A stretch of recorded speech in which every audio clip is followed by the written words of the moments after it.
ಇದೇ ನಮ್ಮ ಪ್ರೀತಿಯ ಸಂಪತ್ತು.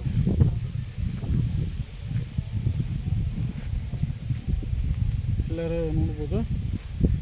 ಯಾಕಂತಂದ್ರೆ ಭೂಮಿ ಒಳಗೆ ಒಂದು ಕಾಳು ಹಾಕಿದರೆ 100 ಕಾಳು ಬೆಳೀತೈತೆ ಅನ್ನೋಕ್ಕೆ ಉದಾಹರಣೆ ಇದು. ಆ ಭೂಮಿ ಒಳಗೆ ಎಷ್ಟು ಗುಣಗಳು ಮನುಷ್ಯನ ಹತ್ರ ಇಲ್ಲ.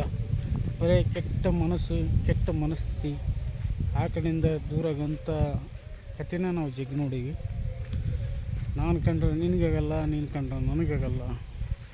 ಪ್ರಕೃತಿ ಮಣ್ಣು ಏನು ಬೇಕಾದ್ರೂ ತಿಳಿಸುತ್ತೆ. ಅಂಥ ಮನೋಭಾವನ ಮನುಷ್ಯನಿಗೆ ಬಂದಂದ್ರೆ ಪ್ರತಿಯೊಬ್ಬರೂ ಎಲ್ಲದಕ್ಕಿಂತ ಹೆಚ್ಚಿನದಾಗಿ ಒಳ್ಳೆಯವರಾಗಿರೋಕ್ಕೆ ಸಾಧ್ಯತೆ ಐತಿ. ಮಣ್ಣಿನ ಗುಣ ಮನುಷ್ಯರಿಗಿಲ್ಲ. ಬೀಜ ಹಾಕಿದ್ರೆ ಬೀಜ ಬೆಳಿತೈತಿ. ಭೂಮಿ ಒಳಗೆ ಒಂದು ಕಾಳು ಹಾಕಿದ್ರೆ 1000 ಕಾಳು ತಂದು ಕೊಡ್ತೈತಿ. ಅದಕ್ಕಿಂತ ಇನ್ನೊಂದು ಒಳ್ಳೆಯ ವಿಚಾರ ಯಾವ್ದಾರ ಐತಂದ್ರೆ ಯಾರ ಕಮಿಟ್ ಮಾಡಿರಿ. ಮಣ್ಣಿನ ಗುಣ ಮನುಷ್ಯನಿಗಿಲ್ಲ. ಆದ್ರೆ ಮನುಷ್ಯ ಸತ್ತಿಂದಾಗ ಮಣ್ಣಿಗೆ ಹೋಗ್ಬೇಕು. ಆದ್ರೆ ಮಣ್ಣಿನ ಗುಣ ಮನುಷ್ಯನಿಗೆ ಬಂದಿಲ್ಲ.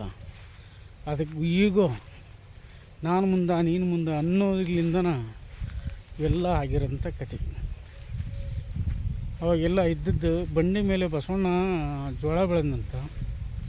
ಆದ್ರೆ ಇವತ್ತಿನ ದಿನ ಭೂಮಿ ಒಳಗೆ ಆಹಾರ ಬೆಳೆಯೋಕ್ಕಂತ ಒಂದು ಜಾಗ ಐತಿ. ರೊಕ್ಕ ಎಷ್ಟು ಗಳಿಸಿದರೆ ಅನ್ನನ ಉಣ್ಣೋದು. ಎಲ್ಲರೂ ಇದ್ರ ಬಗ್ಗೆ ಭಾಳ ವಿಚಾರ ಮಾಡಿರಿ.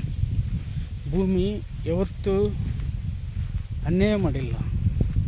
ಒಂದು ಕಾಳು ಹಾಕಿದ್ವಿ ಅಂದ್ರೆ 1000 ಕಾಳು ಆಗಿ ಹೊರಗೆ ಬರ್ತದೆ.